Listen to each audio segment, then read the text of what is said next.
wa la yu'aqabu ala fi'li. Sesuatu yang dikerjakan tidak dapat apa-apa, jika ditinggalkan dapat pahala. Wa qala al-Hanabilatu, adapun dalam mazhab Hambali, berikut dengan pengikut-pengikut setianya, la tasihhus salatu ala salji. Seseorang itu tidak dikatakan sah sholatnya apabila sholat di atas salju. Ini terjadi biasanya di negara-negara kutub utara, seperti yang dekat-dekat Antartika, seperti Ukraina, Rusia. Itu ada beberapa bulan atau musim yang memang jalanan jadi salju. Dalam mazhab Hambali nggak bisa dipakai. Kenapa? Karena bukan bumi jatuhnya, itu kita sholat di atas es. Biha ilim, baik salju tersebut ditutupi dengan sajadah, aula atau tidak, atau kita sholat di atas salju. Sholat kita itu dalam mazhab Hambali dikatakan sah sholatnya. Sehingga jangankan tidak di atas bumi, di atas salju saja dalam mazhab Hambali dikatakan sah sholatnya, baik dengan hak penghalang sajadah maupun tidak, baik langsung sholat di atas salju maupun dihalangi dengan sajadah. Idza wajada hajmuhu listiqrari a'dha'is sujud. Yang penting salju atau yang sudah menjadi es tersebut mencukupi volume tubuh kita ketika sujud. Jadi kalau ukuran badan kita ketika kita perkirakan dengan sujud tidak cukup tempat itu, maka dalam mazhab Hambali tidak sah hukumnya sholat seseorang yang sholat di atas salju dengan catatan tidak mencukupi tempat sujudnya. Kama tasihu ala hasisin wa qutnin mutanaffasin. Sebagaimana juga sah hukumnya bagi seseorang yang sholat di atas di atas jerami, di atas padi yang sudah dipotong, sudah ditumpuk-tumpuk, kemudian kita sholat di atas padi tanpa ada penghalang misalnya. Karena untuk menyiram kotoran hewan nggak ada air, maka kita tutupkan kotoran hewan itu dengan jemari, dengan jerami itu, dengan tumpukan yang memang sekiranya bisa ketutup, itu dikatakan sah sholatnya. Bahkan waqutnin mutanaffasin, sholat di atas kapas atau kain katun yang kering, kapas yang kering atau kain katun lah kalau sekarang. Itu juga sah dengan catatan idza wajada hajmuhu, tempat yang kita hendak sholat itu pas, tidak kurang. Misal kita sujud ternyata kurang segini, pada di depannya itu sudah sudah najis, itu juga tidak sah dalam mazhab Hambali. Wa illam yajid hajmuhu, jika memang tidak mencukupi, hanya fokus pada bagian di bawah jidat tempat tersebut, lam tasihhu sholatuhu, tidak sah sholatnya. Kenapa? Li adami istiqraril jabhati alaihi, karena tidak ada tempat untuk bersujud. Al-julusu bainas sajadatain. Nah, kita sudah masuk pada pembahasan rukun sholat yang nomor 8. Duduk di antara dua sujud. Al-julusu bainas sajadataini mutmainnan ruknun indal jumhuri wajibun indal Hanafiyah. Ulama sepakat kecuali Imam Hanafi, duduk di antara dua sujud itu hukumnya rukun, termasuk daripada rukun-rukun sholat. Imam Hanafi tidak, bukan rukun sholat duduk di antara dua sujud, melainkan wajibnya sholat. Saya sudah pernah membahas apa perbedaan wajib dengan rukun. Li hadisil masih sholatuhu. Hal ini berdasarkan hadis al-masih, yang diriwayatkan oleh sahabat Al-Masih tentang sholatnya Rasulullah Shallallahu Alaihi Wasallam. Kalau Rasulullah itu dalam kitab Sahihain, kitab Bukhari Muslim dikatakan, "Sumarfa hatta tatma'inna jalisan." Rasulullah pernah memerintahkan kepada Al-Masih untuk duduk sejajar setelah berdiri dari sujud. Jadi tidak ngebongkok banget, sejajar. Setelah duduk, setelah sujud kita duduk di antara sujud dengan sejajar atau tegak. Karena idza rafa'a ra'sahu lam yasjud hatta yastawiya jalisan. Rasulullah itu ketika mengangkat kepalanya atau berdiri dari sujud untuk duduk di antara dua sujud, lam yasjud hatta yastawiya jalisan.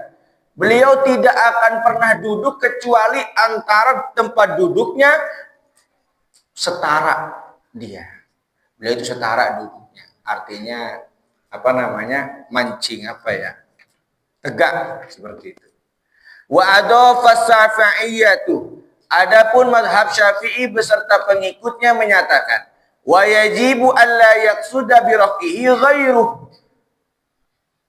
Kalau mengaku mazhab Syafi'i, ketika kita sudah mengangkat kepala dari tempat sujud itu, kita diwajibkan untuk tidak ngebongkok. Falau rafa'a faz'an min say'in lam yakfi. Misalnya, ketika kita mau tegak, duduk di antara dua sujud, kita nih khawatir ada ular di depan kita. Kalau kita tegak, kita nggak cegap untuk wanti-wanti ular takut matok. Akhirnya kita tuh dituntut untuk ngebongkok misalnya. Ngebongkok dalam arti agak nundukan. Dalam mazhab Syafi'i lam yakfi. Duduk di antara dua sujud yang model demikian tidak dikatakan cukup, cuma tidak membatalkan sholat. Wa alla yutawwilahu. Ini juga sering terjadi. Kalau duduk di antara dua sujud jangan lama-lama. Allahu Akbar. Nah itu di saat duduk di antara dua sujud tidak diperkenankan lama-lama. Walal i'tidala, begitu juga ketika i'tidal li'adnahuma, karena antara i'tidal dengan duduk di antara dua sujud ruknani, rukun qasirani yang pendek. Rukun pendek itu tidak boleh panjang-panjang. Laisa maqsudaini lidatihima bal lil fasli bainas sajadatain. Jadi tidak ada maksud untuk dipanjangkan atau dilama-lamain. Ketika i'tidal, sami Allahu liman hamidah, Rabbana walakal hamd, Allahu Akbar, itu boleh. Karena pembacaan Rabbana walakal hamdu itu sudah setara dengan biqadri subhanallah. Di i'tidal, di ruku, di sujud, di duduk di antara dua sujud kembali terdapat tumak ninah. Nah itu jangan sampai lupa. Nah tumak nina itu ukuran lamanya biqadri subhanallah. Jelas geng? Jadi nanti kalau ada imam yang cepat kayak Pak Tafsir di sini kan agak cepat ya. Modelnya agak ekspres gitu ya.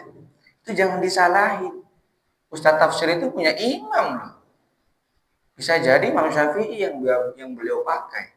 Atau agak lama kayak Ustadz Ikhwan, kayak Ustadz Ustadz, itu juga ada imamnya. Jadi jangan gampang menyalahkan. Itu pesan saya. Kalau udah ngaji nggak boleh gampang menyalahkan. Nah, disinilah nanti dibahas wa sunnatu fi hayati sujudi, sunnah di saat sujud ayyajlisa bainas sajadataini muftarisan. Kalau lagi sujud, kemudian berdiri di antara dua sujud, duduknya menggunakan iftiras apa tawarruk. Disunahkan dalam mazhab Syafi'i menggunakan iftiras. Apa itu iftiras? Ayyasniya rijlahu Ayyasniya rijlahu al-yusra. Kaki sebelah kirinya itu diletakkan wa yabsutoha wa yajlisa 'alaiha wa yansuba rijlahul yumna wa yakhrujaha min tahtahu wa yaj'alu butuna asabihi 'alal ard mu'tamidan 'alaiha. Jadi disunnahkan bagi seseorang yang sedang duduk di antara dua sujud itu duduknya iftiros. Iftiros itu Pak, sebelah kaki kirinya diletakkan di bagian pantatnya. Ala butun, ada di bagian pantatnya dan didudukkan dengan pantat tersebut. Sehingga ini hukumnya sunnah. Kalau ada kita lihat teman-teman kita jamaah Masjid Jami Al-Ittihad tidak menjalankan ini, ya tidak juga membatalkan sholat. Atau dilinglang-linglungkan. Ketika tahiyat akhir pakai iftiros. Pas tahiyat awal atau duduk di antara dua sujud menggunakan tawarruk. Saya kasih contoh. Iftiros itu seperti ini. Nah, ya kan? Ini agak pendek ini ya, Pak. Ya, iftiros itu begini. Sementara tawarruk itu dilipat sebelah kirinya dan litakuna atrofa asabihi alal kiblah. Bagian yang sebelah kiri diusahakan menghadap kiblat. Dari jemarinya ini ya. Ini namanya tawarruk. Andaikan dibalik, tahiyat akhirnya iftiros, tahiyat awalnya tawarruk, duduk di antara dua sujudnya juga tawarruk, maka tidak juga membatalkan sholat. Namun tidak mendapatkan sunnahnya sholat. Kan kosong, Pak. Sunnahnya sholat itu salah satunya menyempurnakan apa yang menjadi kekurangan ketika kita melaksanakan sholat. Bahkan Nabi bersabda, hadis dari Aisyah. Aisyah itu melihat Rasulullah ketika sholat duduk di antara dua sujud. Wa kana yafrusu rijlahul yusra wa yansubu al-yumna. Jadi kaki sebelah kirinya itu ditekuk, berada di bawah pantat, dan sebagian kaki sebelah kanannya itu lurus. Gitu. Wa yadaihi ala fakhdaihi qariban min rukbataihi, dan ketika duduk di antara dua sujud usahakan, sunnah lagi nih, jangan dikatakan wajib, sunnah lagi, kedua tangannya itu berada di atas paha. Fakhdai itu paha, qariban min rukbataihi, yang berdekatan dengan yang namanya rukbah itu apa ya? Dengkul. Ya, gitu ya. Mansuratail asabi, dan 10 jari jemari usahakan tidak rapat. Tidak juga terbuka. Sedang-sedang saja. Jangan pas begini. Atau rapat banget.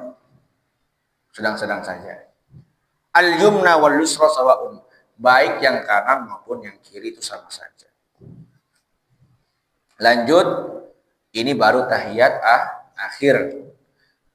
Rukun yang ke-9 adalah al-qu'udul akhiru miqdarut tasahhudi. Tasawuf akhir. Nah, di tasawuf akhir ini saya kira tidak ada perbedaan, cuman beberapa bentuk bacaan. Semua ulama mazhab sepakat bahwa tasawuf akhir itu merupakan daripada rukunnya sholat. Yang tidak mufakat adalah ucapannya ketika tasawuf akhir. Jadi tasawuf akhir itu kan ada bentuk ucapan yang dikatakan rukun qauli. Tasawuf akhir itu duduknya. Kalau tahiyat akhirnya berarti ucapannya. Apa saja sih ketika kita duduk di antara dua sujud?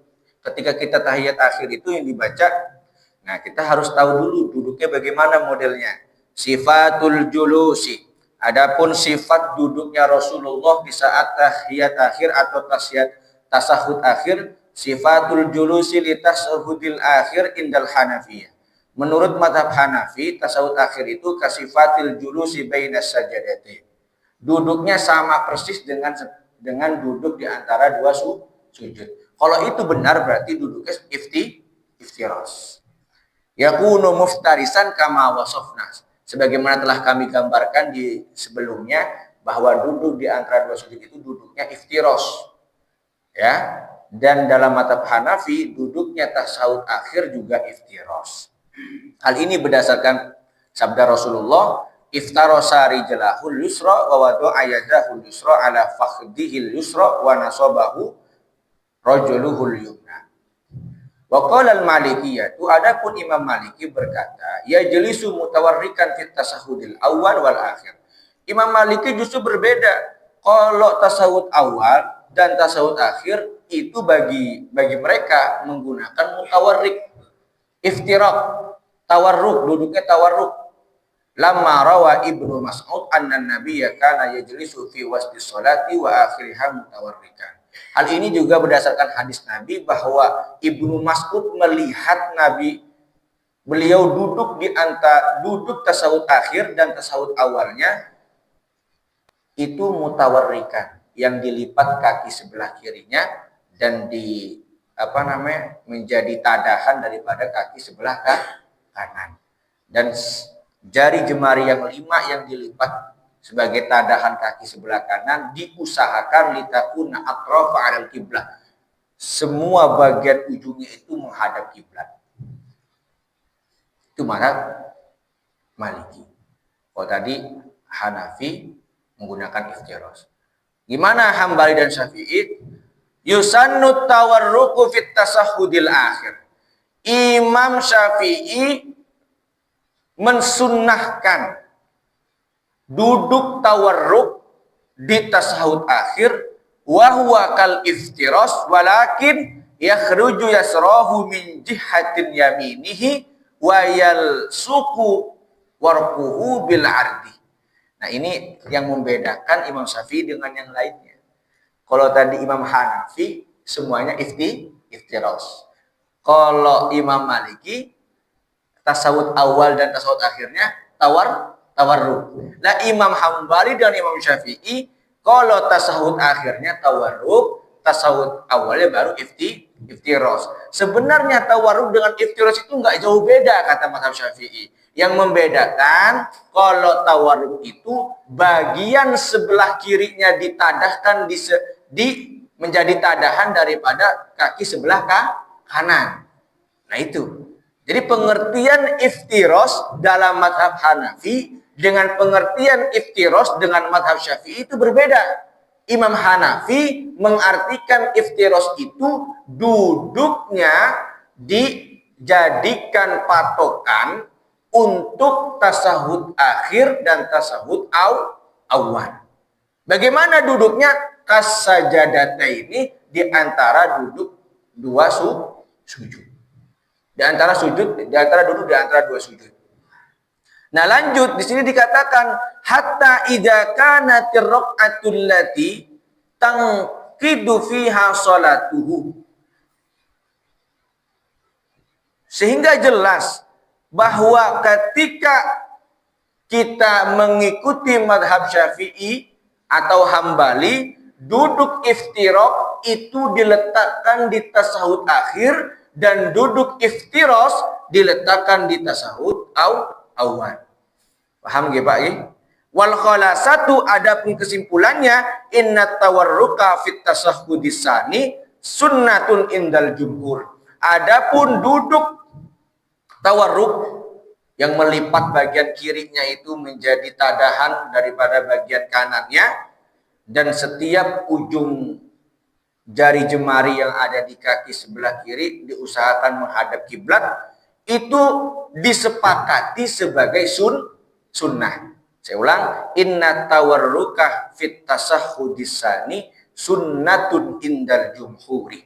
Walaysa bisunnatin indal Hanafiyah. Tapi Imam Hanafi satu-satunya imam yang mengklaim bahwa duduk tawarruk itu tidak ada dalam sholat.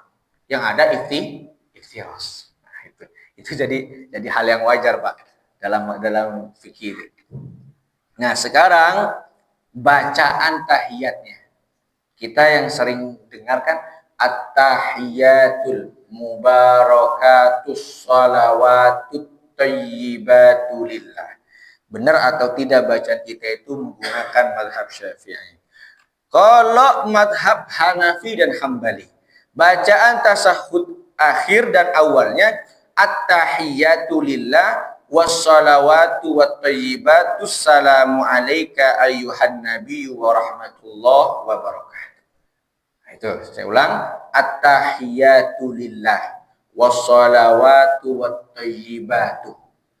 Nah, itu mazhab Hanafi dan Hambali. Imam Maliki, wa afdalut tasahudi, paling utamanya tasahud itu bacaannya adalah tasahudu Umar ibn al-Khattab, tasahudnya Sayyidina Umar ibn al-Khattab. Kalau tadi Imam Hambali dan Hanafi itu menggunakan tasahudnya Abdullah bin Mas'ud, at-tahiyatu lillah wassalawatu wattayyibat. Jadi bukan at-tahiyatul mubarakatuh. Yang dibaca at-tahiyatu lillah wassalawatu wattayyibatu wassalamu alaika ayyuhan nabiyyu wa rahmatullahi wa barakatuh wassalamu alaina wa ala ibadillahi shalihin. Itu tasahudnya Abdullah bin Mas'ud.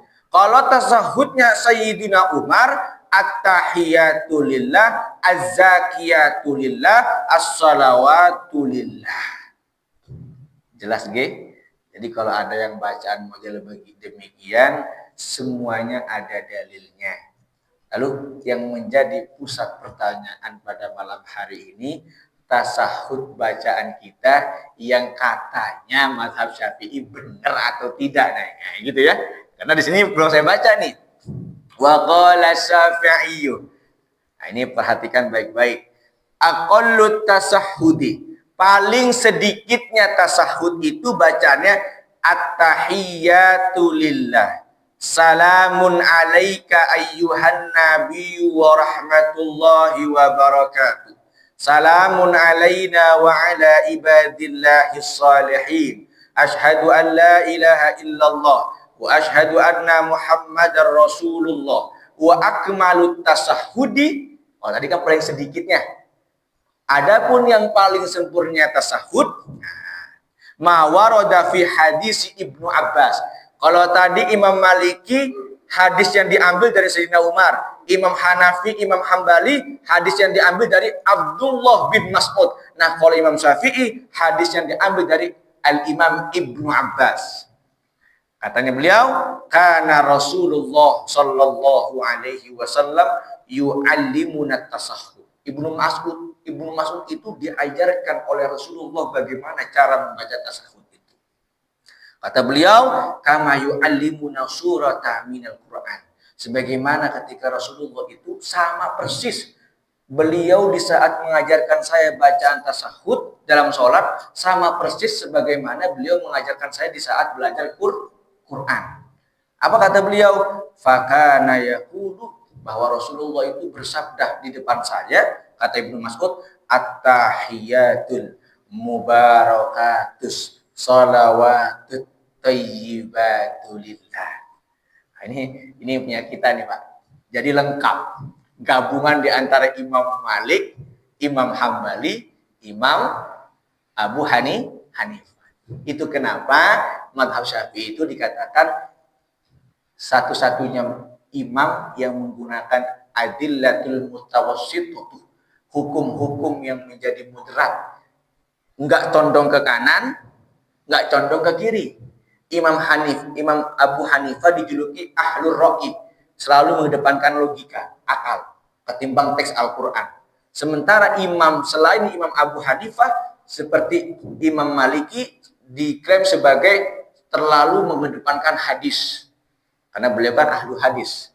Imam Ahmad Ibnu Hambal diklaim atau dianggap sebagai tekstualis yang senantiasa kalau dalam Al-Quran udah haram nggak bisa dirubah-rubah lagi. Itu nanti embrio lahirnya aliran-aliran sekarang ini yang kita kenal sebagai Salafi Wahabi itu.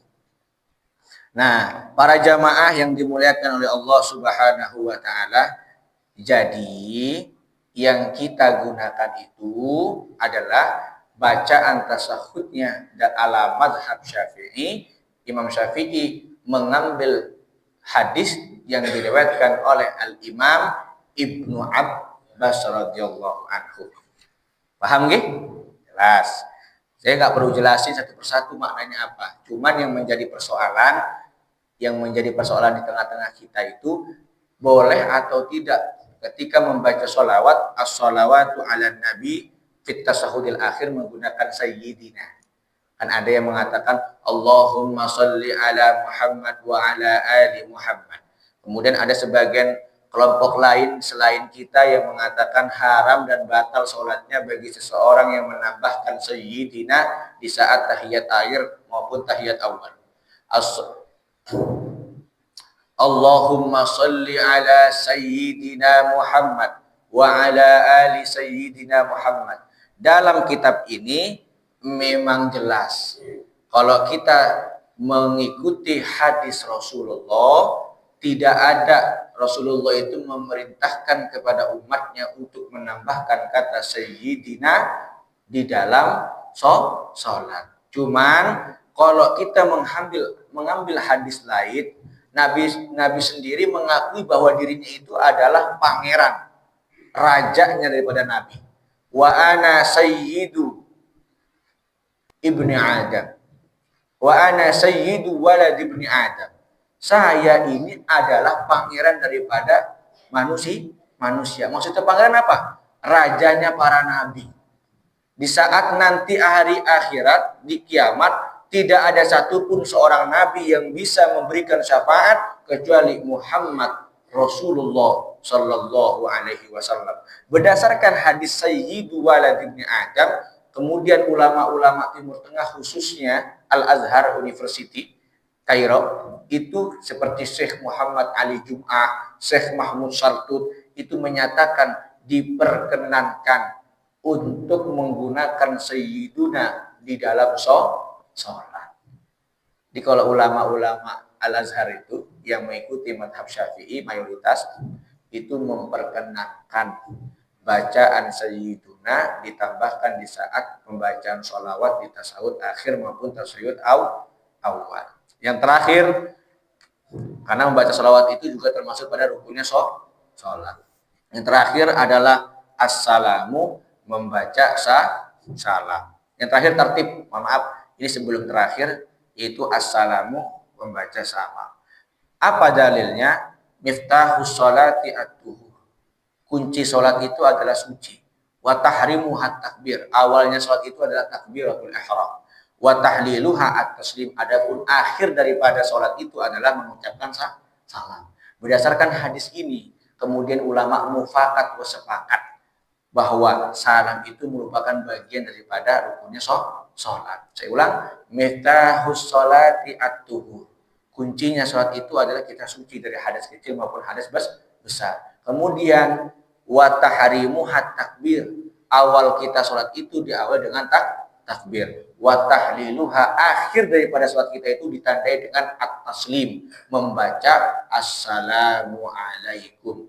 Ulama Syafi'i bacaan assalamualaikumnya hanya cukup dari kata assalamu alaikum warahmatullah. Cukup. Assalamualaikum warahmatullah. Tidak ditambahkan assalamualaikum warahmatullahi wabarakatuh. Itu mau pidato namanya. Nanti kalau dijawab gimana? Lanjut. Kemudian yang terakhir di sini nggak dijelaskan tertib karena saya pernah sampaikan pengarang kitab ini Profesor Dr. Wahbah Zuhaili, guru besar di Universitas Az-Zaitun Tunisia. Cuman beliau lahir di Suriah, tinggal di Az-Zaitun Tunisia karena Suriah kan nggak aman, perang mulu. Nah, Beliau diangkat profesor tahun 2009, kemudian meninggal tahun 2017. Beliau pengikut setia mazhab Maliki. Jadi kitab ini berdasarkan kitab analisis Imam Maliki, cuman mencantumkan beberapa pendapat mazhab Syafi'i, Hambali, dan Maliki. Mungkin demikian yang bisa saya sampaikan.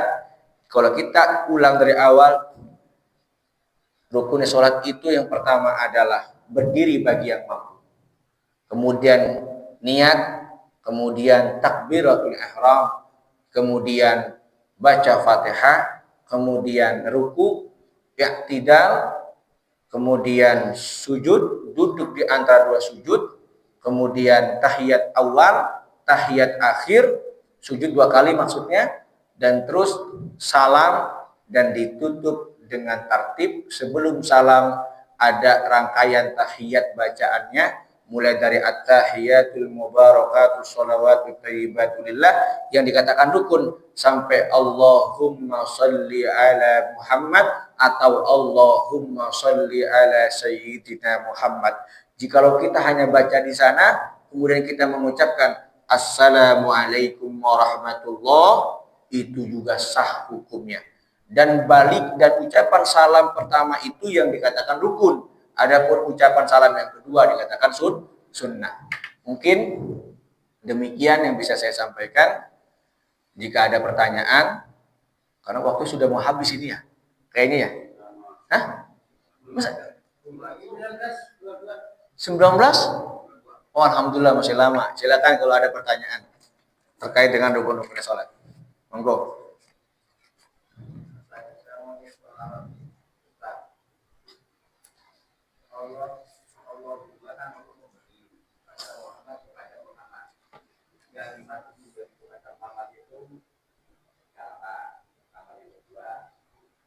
Allah yang tertinggi, setan ciptaan Allah. Kenapa jangan disebutkan duluan? Allah yang belakangan. Aku kan bagi setan duluan disebut. Oke. Ada lagi? Monggo yang mau bertanya tentang rukun-rukunnya sholat para jamaah. Ibu-ibu juga mau nanya, Bu. Jangan malu-malu kucing, Bu.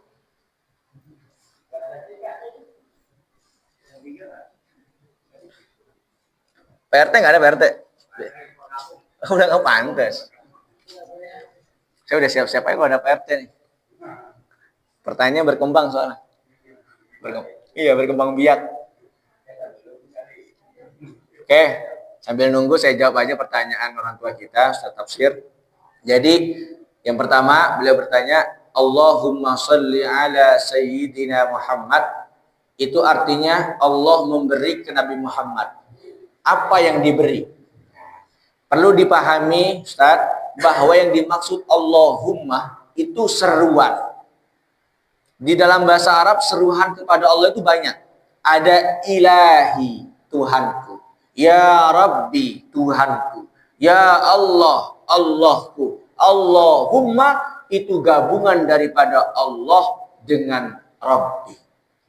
Allahumma itu adalah gabungan yang menunjukkan sigot mubalaghah, kesungguh-sungguhan kita meminta.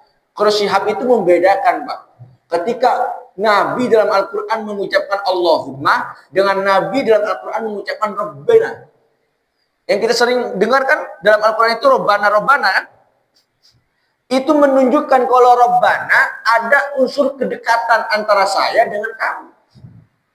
Kalau Allahumma ada kerenggangan, cuman yang renggang ini ingin memiliki keinginan yang kuat untuk mendekatkan dirinya kepada Allah.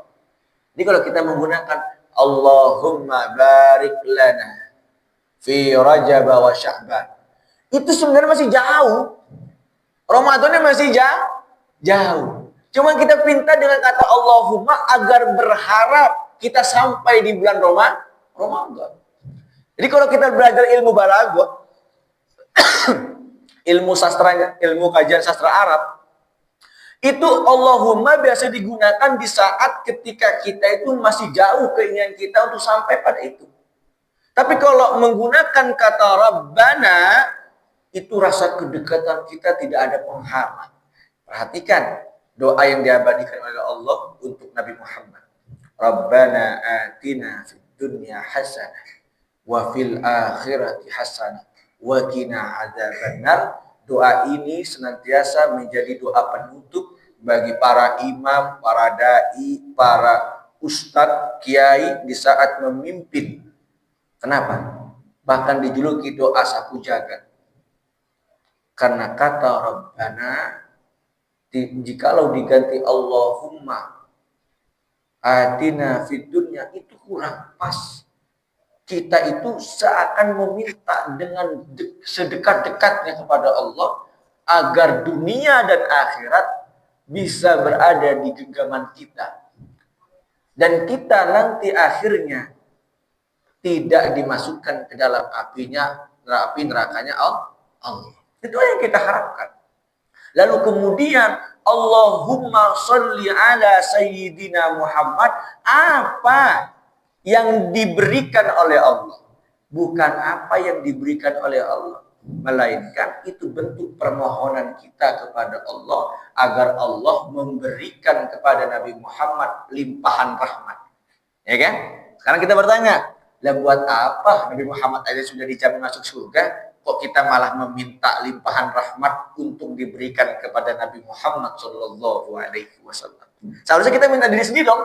Allahumma sholli alaihi, kan gitu harusnya ya.